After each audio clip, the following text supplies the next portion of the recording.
Hello বন্ধুরা, আসসালামু আলাইকুম রহমতুল্লাহ। বরাবরের মতো আমি বখতিয়ার রহমান আপনাদের সাথে যুক্ত হলাম। আসি গ্রামের বাড়িতে। বেশ কিছুদিন যাবত ভিডিও দেওয়া হচ্ছে না।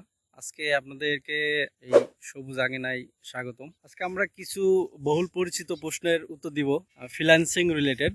সেই জন্যই এই মাঠ থেকে আর কি ওদের জন্য ভিডিওটা তৈরি করা। আমরা এখন বর্তমান গ্রামে আছি, যেহেতু আপনাদের এই সবুজ বর্ণটা দেখাতে পাচ্ছি। এখানে অনেক বড় একটি মাঠ, মাঠে খুবই সুন্দর মেঠো পথ। আসলে এগুলো জায়গায় আসলে মনটা ভরে যায়। শহরে থাকার মজা একরকম, আর গ্রামে থাকার মজা অন্যরকম। অনেক পরিচিত একটা প্রশ্ন, সেটা হলো যে ভাই, ফ্রিল্যান্সিং শিখতে কতদিন সময় লাগে? অ্যাকচুয়ালি আপনি দেখেন, আপনি ক্লাস 1 থেকে যখন স্নাতক ডিগ্রি পর্যন্ত পড়াশোনা করছেন, তারপরে যে কিন্তু আপনি হলো 10 থেকে 20 বা 20 থেকে 30 হাজার বেতনের একটি চাকরি করতে পারছেন। সেই ক্ষেত্রে কিন্তু আপনি কঠোর পরিশ্রম করেছেন, প্রায় মিনিমাম আপনি 15 বছর মতো কঠোর পরিশ্রম করেছেন। এখন আসুন, আপনি যখন একটি ফ্রিল্যান্সিং করতে আসছেন তখন কিন্তু 50 থেকে 1 লাখ টাকা মাসে ইনকাম করবেন। সেক্ষেত্রে আপনাকে তো অবশ্যই সময় দিতে হবে।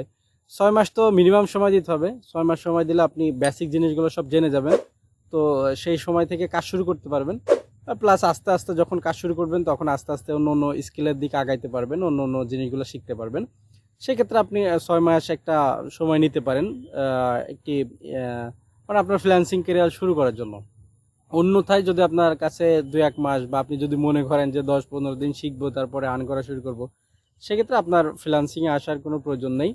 কারণ এই 10-15 দিন বা 2-1 মাস পরিশ্রম করলেন, কোনো ফল হলো না, আপনি নিরাশ হয়ে যাবেন। সো আমি মনে করি মিনিমাম আপনাকে 6 মাস সময় দিতে হবে, এবং 6 মাস এমনভাবে সময় দিতে হবে যে সেটা দেখা যাচ্ছে যে ওই ক্লাস 1 থেকে 10 পর্যন্ত যেরকম পরিশ্রম করে পড়াশোনা করেছেন, অলমোস্ট 12 ঘন্টা থেকে 16 ঘন্টা পর্যন্ত প্রতিদিন পার ডে আপনাকে সময় দিতে হবে। যদি আপনি এরকম সময় দিতে পারেন, তাহলে আপনি ফ্রিল্যান্সিংয়ে আসতে পারেন। তাহলে হয়তো বা আপনি সাকসেস হতে পারবেন।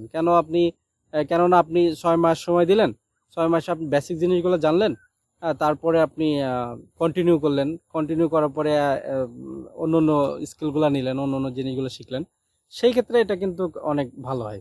আর যদি আপনার কাছে হিউজ পরিমাণ সময় থাকে, 2 বছর 3 বছর আপনার আর্ন করার কোনো চিন্তা নেই, মানে আপনার কোনো টাকা প্রয়োজন নেই, সেই ক্ষেত্রে কিন্তু আরো ভালো হয়। আপনি অনেক বড় একটা স্কিল নিতে পারেন। দেখা যাচ্ছে যে গ্রাফিক ডিজাইন, ওয়েব ডেভেলপার, বা অন্য ভালো ভালো স্কিল, আপনি ভালো ভালো কাজগুলো আর কি শিখতে পারবেন।